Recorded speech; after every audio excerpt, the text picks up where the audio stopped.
And you're starting to see companies thinking about what a future looks like where they don't necessarily have access to the China market anymore, or have access but in such a constrained way that it doesn't make good business sense anymore, whether it's through data localization laws or the continuation of forced joint ventures and technology transfers. At a certain point, it just, it's not a price worth paying anymore.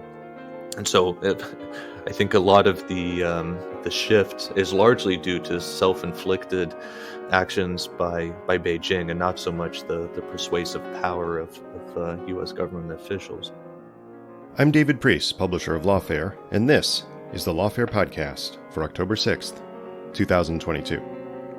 The United States is looking to curb China's advanced computing and chip production capabilities by using the so-called Foreign Direct Product Rule to prevent companies globally from selling certain advanced computing chips to Chinese buyers without a U.S. government license.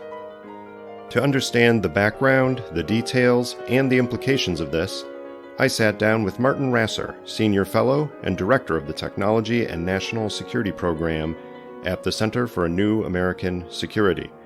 Martin also served as a Senior Intelligence Officer and Analyst at the Central Intelligence Agency and a Senior Advisor in the Office of the Secretary of Defense.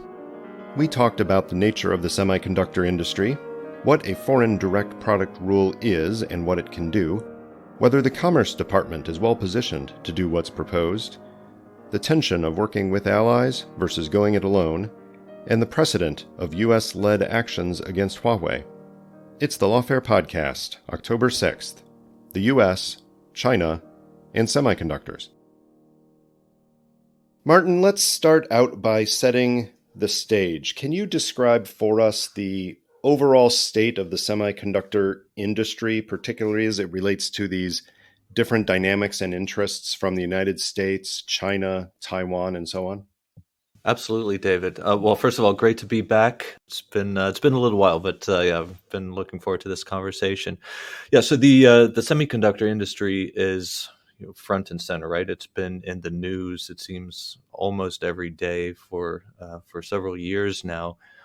And there's a reason for that. So if you think about the strategic competition that we're in, technology is very much at the center. If you think of technology as an enabler for political, economic, and military power. And what's foundational to that technology competition is semiconductors, chips. And what we're seeing now is a concerted effort by the US government, but also the leadership in the European Union, Japan, South Korea, Taiwan, India, Israel, Singapore. Everyone is focused on how they can bolster their own technology and semiconductor capabilities. And of course, the leadership in Beijing is doing very much the same. Help me understand one thing before you go on. Pardon my ignorance, but is the semiconductor market truly an unfettered global market other than episodic export controls that are put up for particularly advanced things? That is, can a company in China that's looking for semiconductors go to all of these countries you mentioned and try to get supply? That's by and large how it works right now, right? It's a highly complex, highly globalized industry. Mm-hmm. But what has happened over the course of the past few decades is that, particularly for the fabrication, so the actual making of semiconductors, a lot of that is now concentrated in a relatively small part of the world, East Asia, and then Taiwan in particular. So Taiwan accounts for about half of global semiconductor output right now. And then there's one company called TSMC that's really the juggernaut. Like, they are a hugely important player in the global semiconductor industry. And specifically for the most advanced semiconductors that are out there, that single company accounts for 92% of the world's capacity. So it's incredibly important as a player. And virtually everyone is thus reliant on it, Chinese, US alike. Absolutely. And that is why TSMC went from a company that no one heard about 5 years ago to somebody that's on everyone's lips right now. And what's more interesting from a policy standpoint is how the Taiwanese leadership has really built up not just TSMC, but its industry in such a way that it was coined a silicon shield. It's so indispensable to the global economy now that it is essentially, in their mind, insulated from global conflict in the sense that if you take Taiwan out of the equation, the global economy would come close to collapsing. It would be that calamitous. Now, I understand that there are a lot of U.S. tools and intellectual property in terms of the practices of making semiconductors that some companies can't do without. Is that true in the case of TSMC? Do they use any U.S. inputs, whether on the intellectual side or the actual physical side? Yeah, absolutely. There's basically no semiconductor on the planet that doesn't somehow touch U.S. technology, U.S. know-how, and so that is a huge element of leverage potentially for the United States if it chose to do so. The United States is particularly strong in semiconductor design, and the software that you need for that are used by companies around the world. And then there's various bits of U.S. technology that are used throughout the value chain, everywhere from design, of course, to the fabrication, the assembly, the packaging. So the United States, despite not being very prominent in fabrication anymore, is an extremely important player throughout the entire semiconductor value chain. So let's talk about the news this week, the new rules that the Biden administration is preparing that presumably are aimed at curbing China's advanced computing and chip production capabilities. Talk about what we know about these things, which may be announced by the time this episode airs. What do we know about them, and what are they intended to do to Chinese production? Well, what we know right now is that the Biden administration is considering a new rule, specifically the foreign direct product rule. Now, and this is important because that touches on what we just mentioned is the fact that American technology touches pretty much everything in the entire semiconductor manufacturing process. What the foreign direct product rule does is it is a unilateral way, meaning that the United States on its own can dictate to any company or any other entity around the world that anything that contains U.S. technology, could be a commodity, software, or an enabling technology, you could forbid them from exporting that to certain entities. So extremely powerful, but it's also something that normally has been used very sparingly because of the huge impact that it has. Now, what we know is that both the Washington Post and the New York Times were told by people knowledgeable of these plans that the administration is considering this. So this looks like a leak, not by government officials, but more likely people from industry, potentially some foreign government officials that were briefed on these plans that wanted to get ahead of the story and lay this out there. What their motivations are, unclear. So we don't know what the final rule exactly will be yet. So there's two options. So one would be list-based controls, meaning, so here the control would be across the board, and it would be the most effective way to thwart China's ability to gain access to certain chips or indigenize certain chip manufacturing capabilities. The other option would be end user controls. So that's where you target specific entities. Those are, of course, more difficult to enforce, right? So if you don't want a university affiliated with the People's Liberation Army from obtaining certain chips, but you do allow sales of that same chip to another entity within China, it's very difficult to prevent the one organization transferring it to another and using it in a way that the US government doesn't want to see happen. So we'll have to wait and see what it exactly is that the administration wants to do. The other thing that is subject to this potential rule is that specific semiconductor manufacturing equipment cannot be sold to China anymore. That's a big deal because Beijing has been hell-bent on indigenizing semiconductor fabrication for decades now, and they have fallen short. Most recently, we've seen more reports coming out of China that there's been misspending of funds, corruption, just a lack of progress towards technological milestones they set out for themselves. This has clearly been an area where they've been falling short of their goals. And if you deny Beijing access to this equipment, of which they are entirely dependent on foreign sources, so that right now there's no domestic alternative to this equipment, that would be a huge blow to Beijing's ambitions and aspirations in this field. But again, we have to wait and see what the extent of the proposed rule is that is going to come forward. So if it is using this, I think you called it the foreign direct product rule. Hmm. If it is using that mechanism, that is a very powerful hammer, right? Because it would prevent companies globally from selling certain advanced computing chips to Chinese buyers without a US license, if there's any US technology involved, right?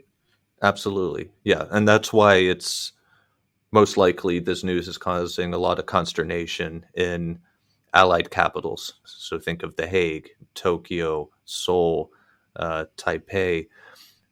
Companies in these different countries are going to be directly impacted by this if they're not allowed to sell into the Chinese market. So we've already seen a preview of what this could look like with the Chinese company Huawei, a big telecommunications firm. The foreign direct product rule was used against the company back in 2020 during the Trump administration. And it had huge ripple effects, right? The second and third order consequences of this are tremendous. Now we're talking about, at a minimum, applying this apparently to numerous Chinese organizations and potentially across the board if they take a list-based control approach. The ripple effects there, those are going to be waves. It'll be much bigger than ripples. And then you have to start wondering, how is Beijing going to respond? Do they retaliate? And what are the long-term impacts on not just US companies, but all these other companies in countries that we are allied with and we are friendly with? You're talking about the list-based approach. Is that this so-called entity list that the Department of Commerce maintains? That's a little different. So the entity list would identify specific companies, universities, other organizations that you wouldn't be allowed to sell to. And so that is typically done because of concern over what that entity does with it, either because they're directly linked to, say, a Chinese military entity or an intelligence agency, or because that entity is using U.S. technology in a way that we don't like, such as oppressing Uyghurs, mass surveillance, eroding democracy in Hong Kong, etc. If you do a list-based control, you are controlling the commodity software or the specific tech just across the board, regardless of who uses it. You just say commodity X will not be sold to China, period, by anyone. So much more effective across the board if you want to achieve certain outcomes. But of course, because of that, that opens you up for a response from the party that's being targeted. Because I think particularly when it comes to semiconductors, we're talking very high stakes. And so then you have to start calculating, how does your opponent respond? It also requires a pretty robust understanding of the companies and their inputs. And it seems to me there's an intelligence part of this. You and I have talked before about the reorganization at CIA that put an emphasis on a new mission center involved with technology. But a lot of this is happening at the Commerce Department, which is not currently a member of the intelligence community. And you've written separately that we really should be bolstering the Commerce Department, because if it's going to be in the lead, or at least heavily involved in issues like tariffs and export controls and entity lists, that they really don't have the staffing, the resources, the structure, and the membership in the intelligence community to fully play that role in a way that so many other domains have it.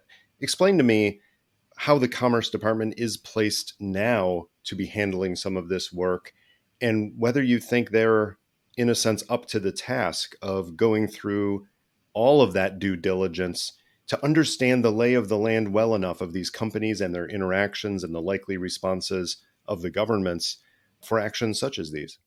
Yeah, that's a huge challenge.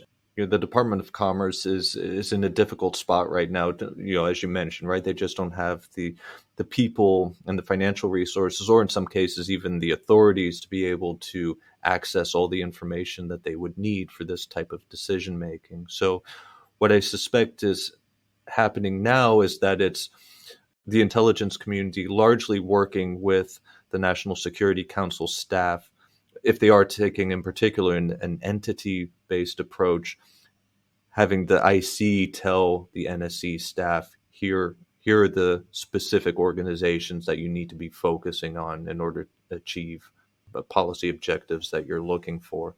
Now, commerce certainly is a part of those conversations, but yeah, I don't see how they would have the ability to do their own assessments in a lot of cases on that to see if they fully concur with the IC assessment.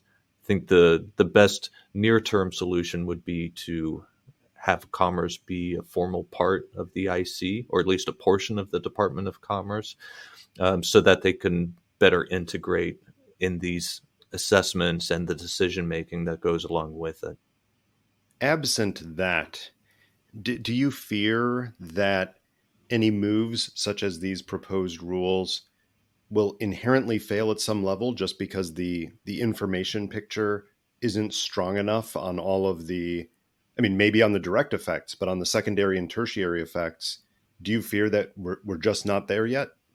On the direct effects, I think we're on pretty solid footing. The recent experience with Russia, for example, demonstrates that the intelligence community and the U.S. government as a whole is quite good at determining where to focus its efforts.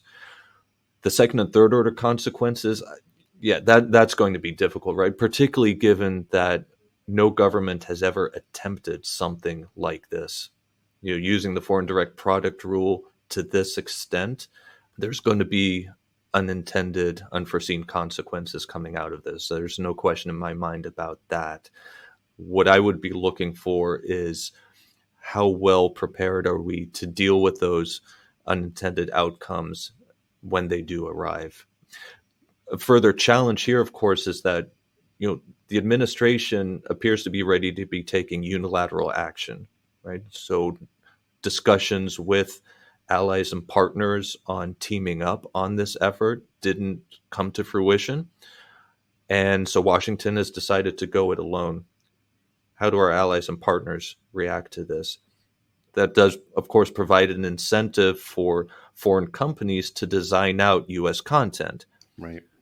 And what does that then mean for the competitiveness of U.S. firms in the long run? And so we've seen this happen in the past in the space sector, for example, where U.S. Export restrictions prompted European firms in particular to really focus on indigenous technological capabilities, and were quite successful in gaining a lot of market share as a result. And that is something that is certainly something we have to take into consideration as we see what the details of the proposed rule are. What is the alternative to that? Because if the United States at the highest level of policymaking has determined that we can't continue on the same road we're on, something has to change with the provision of the semiconductor technology to Chinese military and other sensitive areas. But we don't have the alliance of technology democracies that you have called for in the past. We don't have a united front from all of the countries that are at that overlap of democratic, liberal world order institution respecting countries and countries that have an advanced stake in semiconductors and related technologies. So if the US were not to do this because of all of the consequences and the backlash from some erstwhile allies, is there any alternative? Is there any opportunity for cooperation among all of these technologically advanced democracies to act together against China? The alternative would be continuing to engage with allies and partners to try and get everyone on the same page on the risk assessment. And that takes a lot of time. I think the fact that you see that Washington potentially moving forward on its own on this really underscores how acute the administration sees the risk as being, and that they're willing to move ahead with all the potential downsides that go along with it, in order to take this action when they still have time to do so. There is the potential that the administration has information, most likely from the intelligence community, that would suggest that their window to act was starting to close, and that they decided that it's better to go it alone than try and wait to get allies and partners on board with this. I think another potential calculus here would be that if America does move first, that the allies would follow suit eventually as well. I mean, this did happen with Huawei also.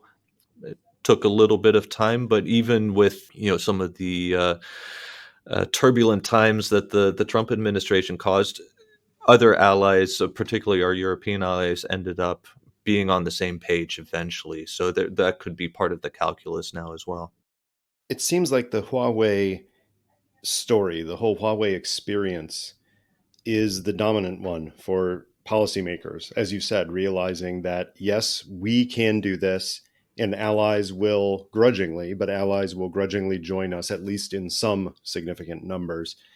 Do you think that's the framing of this in the policymaking community now, that basically people are looking back and saying, well, it kind of worked with Huawei, so we can use it in this case too? Or are there any other competing models, any other examples they can look to other than hoping that allies will follow suit? I think ultimately, what the calculus in the White House is looking what's at stake, right? Where the strategic competition is of such a magnitude that not acting is not an option.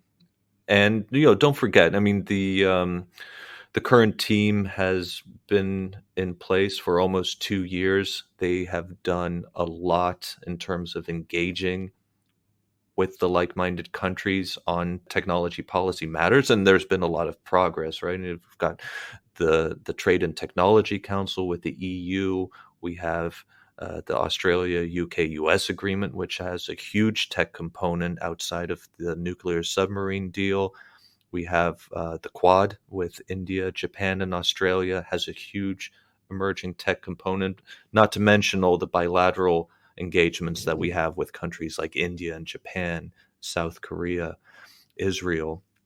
So, given all that's been going on, and I think, considerable good faith that the administration put into getting other countries to come on board with this, at a certain point, you just say, "Listen, we gave it our best. We have to move forward."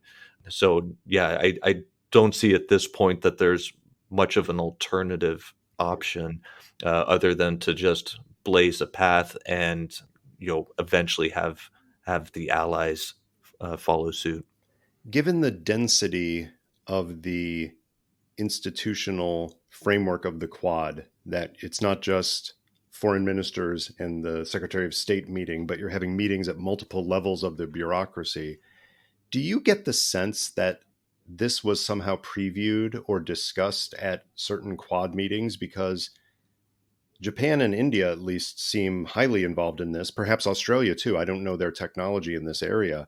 But do you think this is something that American officials might have, in a sense, run by these near allies before pushing this rule? Oh yeah, there's no question that that the administration has been in active discussions about these very issues for a long time.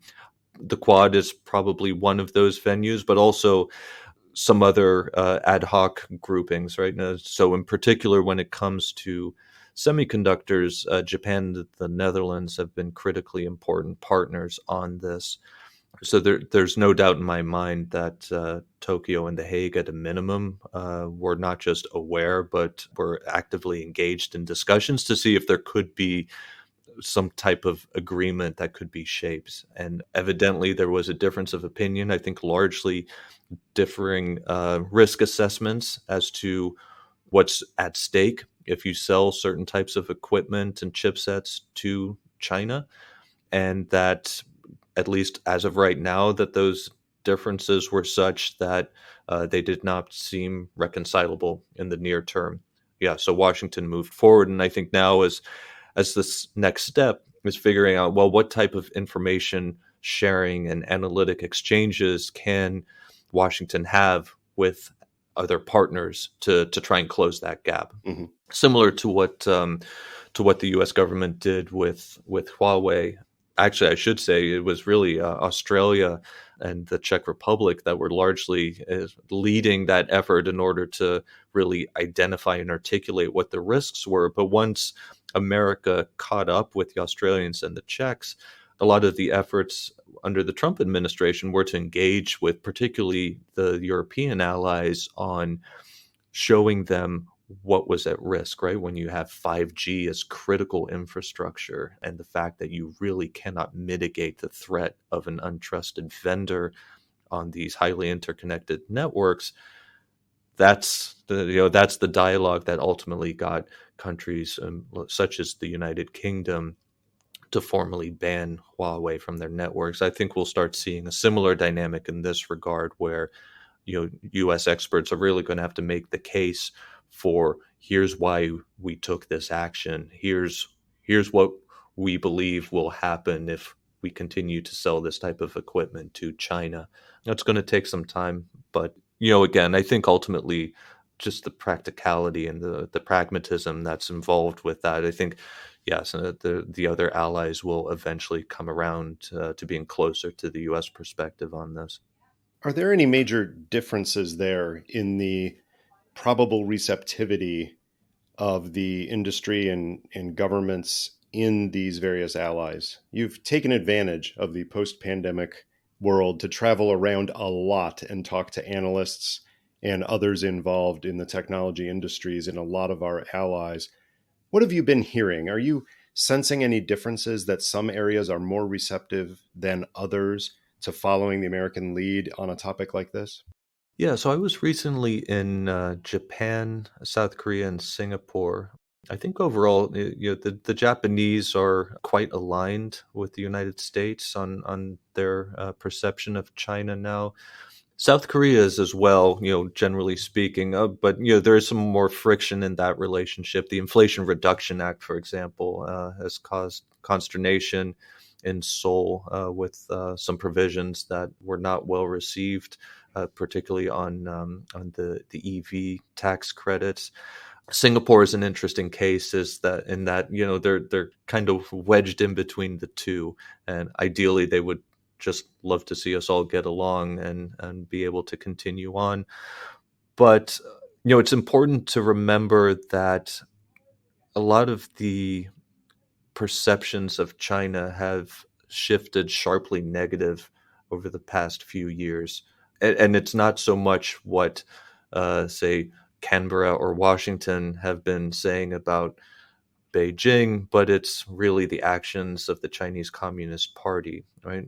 How they've managed the COVID crisis at first, blaming outsiders for this. The zero COVID policies have had a pretty calamitous effect on foreign business sentiment for what it takes to do business in China. Of course, Hong Kong, Xinjiang, and then the tech crackdown.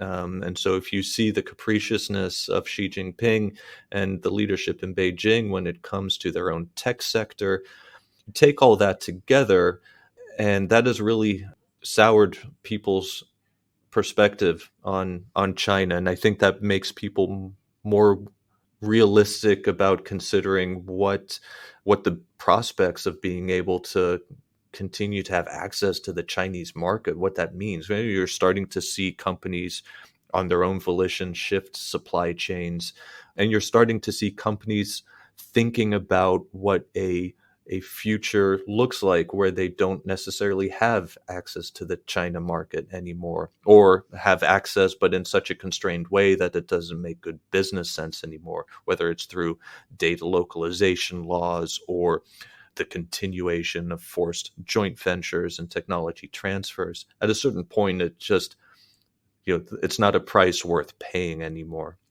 And so I think a lot of the shift is largely due to self-inflicted actions by Beijing, and not so much the persuasive power of U.S. government officials.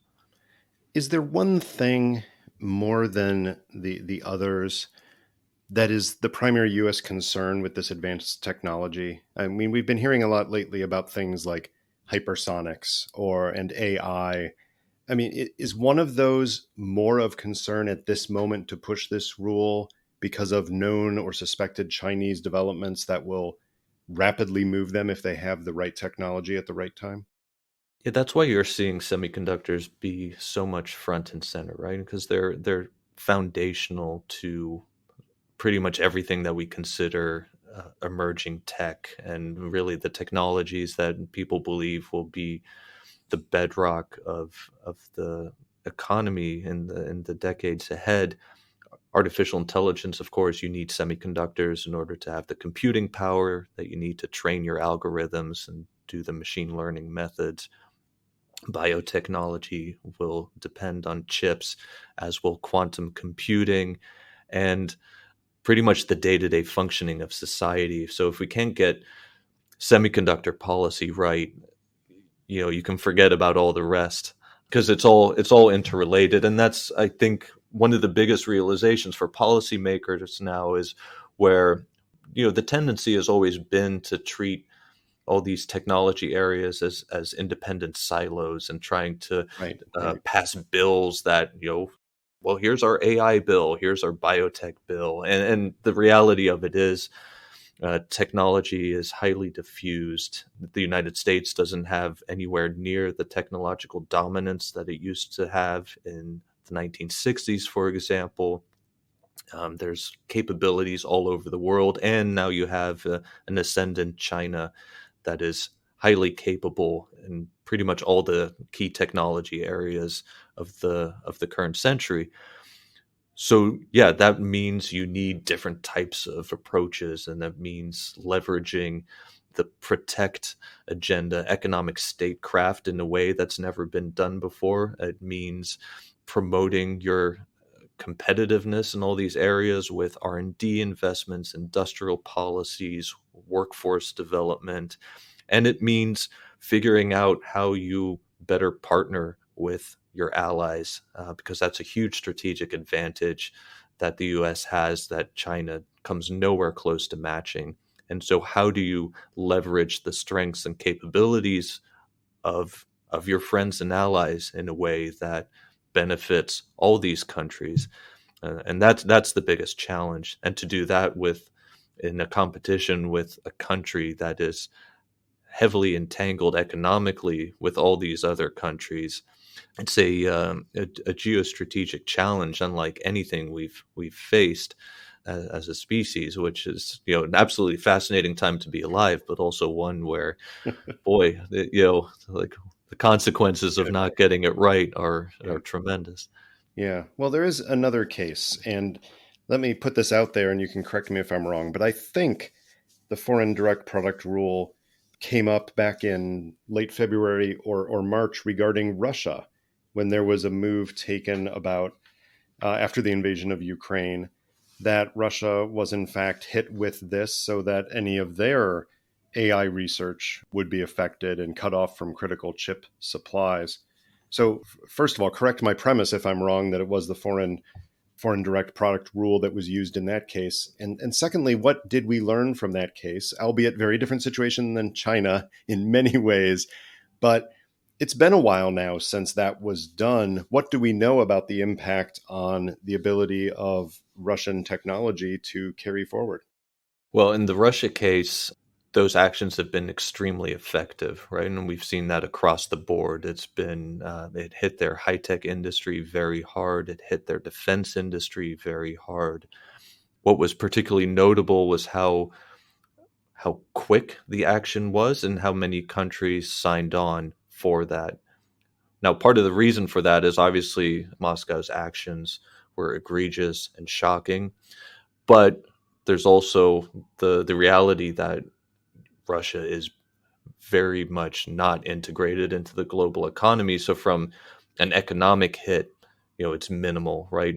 Foreign firms didn't lose much, relatively speaking, in terms of market access and revenue. The challenge with China is that, yes, it's an economic powerhouse, and many countries have very extensive economic ties and entanglements with China, and that means that any type of similar action against China, say in response to a Taiwan crisis, would look very, very different, and something that Beijing is probably banking on, and frankly, would mean that maybe they're calculating that yes, they could weather any response by the democratic allies in the Taiwan crisis scenario. So anything that we could do in response to that would look very different and probably wouldn't be nearly as effective as what we've been seeing in Russia right now. Martin, thank you for helping us all understand this so much better. We appreciate it. Absolutely, David. Anytime. This was great. The Lawfare podcast is produced in cooperation with the Brookings Institution. Remember to get access to ad-free versions of this and some other Lawfare podcasts by becoming a material supporter of Lawfare at patreon.com/lawfare. This podcast is edited by Jen Pacha-Howell. Your audio engineer this episode was me. Our music is performed, as always, by Sophia Yan. Thanks for listening.